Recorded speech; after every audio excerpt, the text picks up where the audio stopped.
Susan Lee Smith, née Vaughn, born September 26, 1971, is an American woman who was convicted of murdering her two sons, 3-year-old Michael and 1-year-old Alexander, in 1994 by strapping her children in their car seats and rolling her car into John D. Long Lake in South Carolina.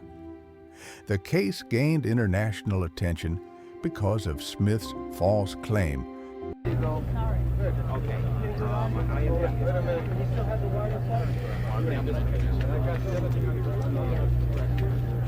I think everybody knows who they are.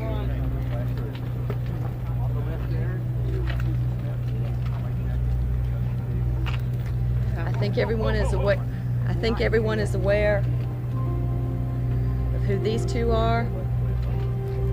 We have a lot of family members here today and a lot of friends who are here in support of Susan and David. I'm going to let them say what they have to say now. First of all, I would like to say to whoever has my children that they please bring them home to us where they belong. Our lives have been torn apart by this tragic event.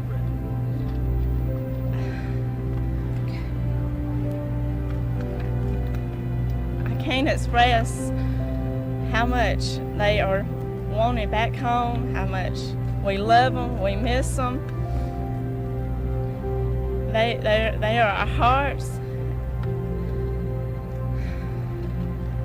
And who I have prayed every day, and there's not 1 minute that goes by that I don't think about these boys. And I have prayed that whoever has them, that the Lord would let him realize that they are missed and loved more than any children in this world. And that whoever has them, I pray every day that you're taking care of them, and know that we will do anything we will to help you to get them home back to us. I just can't express it enough that we just got to get them home. That's just where they belong, with their mama and daddy. Go ahead. I would like to take the time to plead to the American public that you please do not give up on these two little boys in the search for their return safe home to us. That you continue to look for this car, these two, our children, and for the suspect himself, that you continue to keep your eyes open, and anything that you see that might would help to please call and let it be known.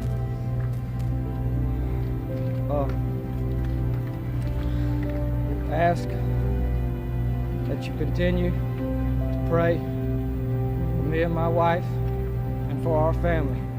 But most of all, that you continue to pray, the American public, continue to pray for Michael and Alex, that they are returned home safely to their mother and father and the family members who love them so much. That you pray most of all for them, and that they are being taken care of, and that they are safe, and that they will return home safely. I want to say to my babies that your mama loves you so much, and your daddy, these whole families love you so much. And you guys have got to be strong, because you are, I just know, I just feel in my heart that you're okay, but you got to take care of each other. And your mom and daddy are going to be right here waiting on you when you get home. I love you so much. I want to tell a story. The night that this happened, before I left my house that night,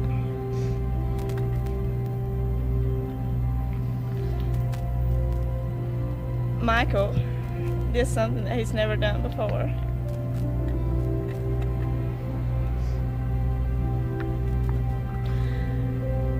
He had his pooper in his mouth, and he came up to me and he took his pooper out.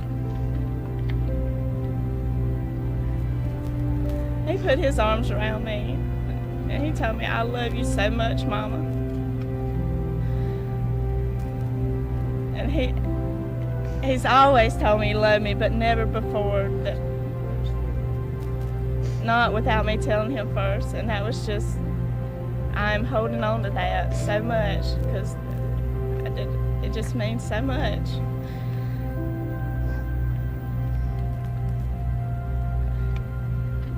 I love him. I just can't express enough. I have been to the Lord in prayers every day with my family and by myself with my husband.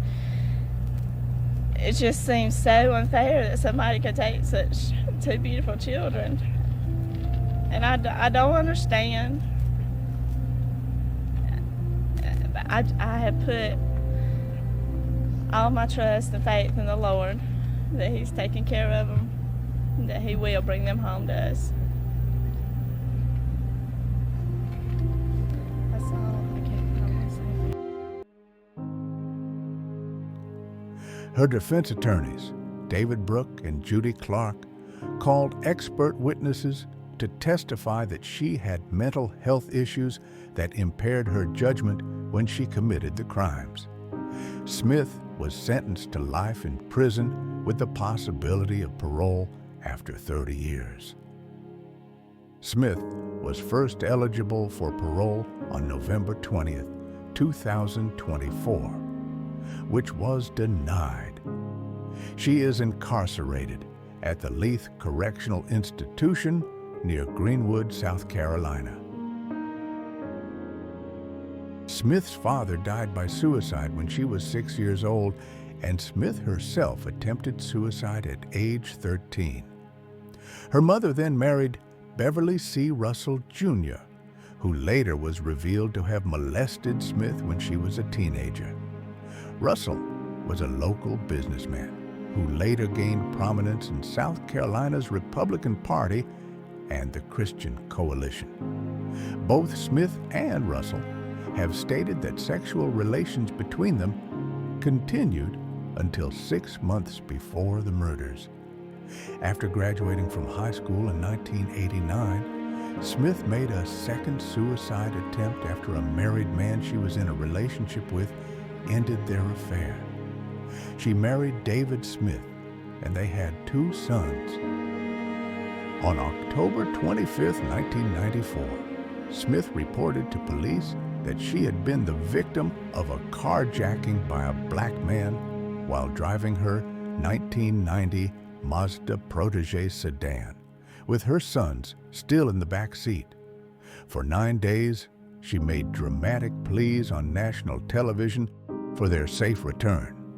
However, following an intensive investigation and a nationwide search for them, she confessed on November 3, 1994, to letting her car roll into nearby John D. Long Lake, drowning them inside. Her motivation was reportedly to facilitate a relationship with a local wealthy man named Tom Findlay. Prior to the murders, he sent her a letter ending their relationship and expressing that he did not want children. She said there was no motive, nor did she plan the murders, stating that she was not in a right state of mind. Later, revelations indicated that detectives doubted Smith's story from the start and believed that she murdered her sons. By the second day of the investigation, the police suspected that she knew their location and hoped that they were still alive. Investigators started to search the nearby lakes and ponds, including John D. Long Lake, where their bodies were eventually found. Initial water searches did not locate the car because the police believed it would be within 30 feet of the shore and did not search further. It turned out to be 122 feet from the shore. After the boys had been missing for 2 days, Smith was subjected to a polygraph test. A significant breakthrough in the case was her description of the carjacking location. She had claimed that a traffic light had turned red, causing her to stop at an otherwise empty intersection. However, it was determined that the light would not have turned red for her unless another vehicle was present on the intersecting road. This conflicted with her statement that she did not see any other cars there when the carjacking took place. I was stopped at a red light, and I was looking this way, looking toward the left, and it was just like, in a second, he was in my car. He just opened the car door, and I just screamed. I said, "What are you doing?" He just shut up and drive, and he had a gun, and he was poking it in my side, told me to drive. And so I drove, and I was trying to ask him one time, why, what do you want? Please just, don't hurt me or the children. He said, and he never said anything. All he ever told me was, "Shut up or I'll kill you." He said, "Don't say anything else." And my children were crying, and I was trying to tell them, that it was okay, that, don't worry. And he would, and he let me talk to them. And then we just got maybe 3 or 4 miles down the road, and he told me, he said, "I want you to stop." And I said, "Stop right here?" He said, "Yeah, stop right here." And it was just in the middle of the road. And I stopped, and he told me to get out. And I was in the driver's side, he was in the passenger side. And so as I opened the door, I said, "I'm going to get my children before I go." He said, "No, you can't." He said, "I don't have time for that." He just, and sort of pushed me on out the door, helped me get on out the door, and he slammed the door and took off. And I ran to the closest house that I could. In 1995, David Brooke and Judy Clark served as co-counsel for Smith. In their opening statement, Clark argued Smith was deeply troubled and experienced severe depression.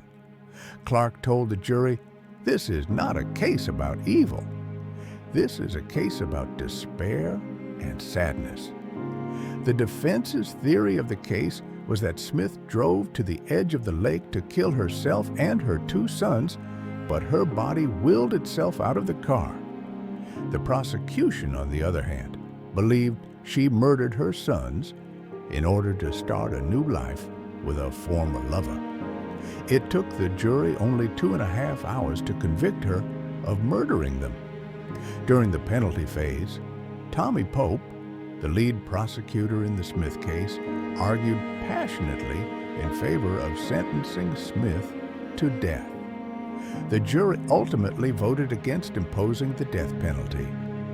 Smith was sentenced to 2 concurrent life terms in prison in 1995 for the murders of her 2 sons. Smith's defense psychiatrist diagnosed her with dependent personality disorder and major depression.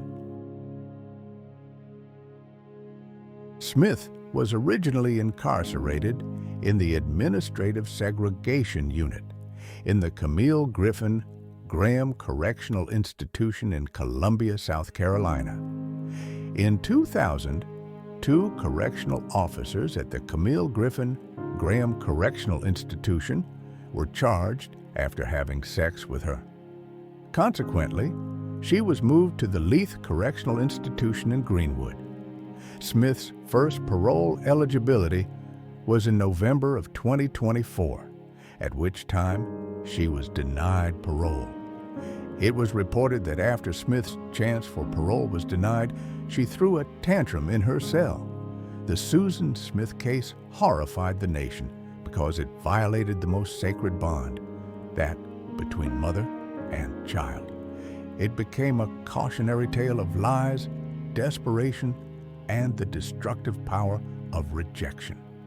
Nearly 3 decades later, it still raises the same haunting question: how could a mother kill her own children? Please like, subscribe, or comment as we dive deep to explore real, true story.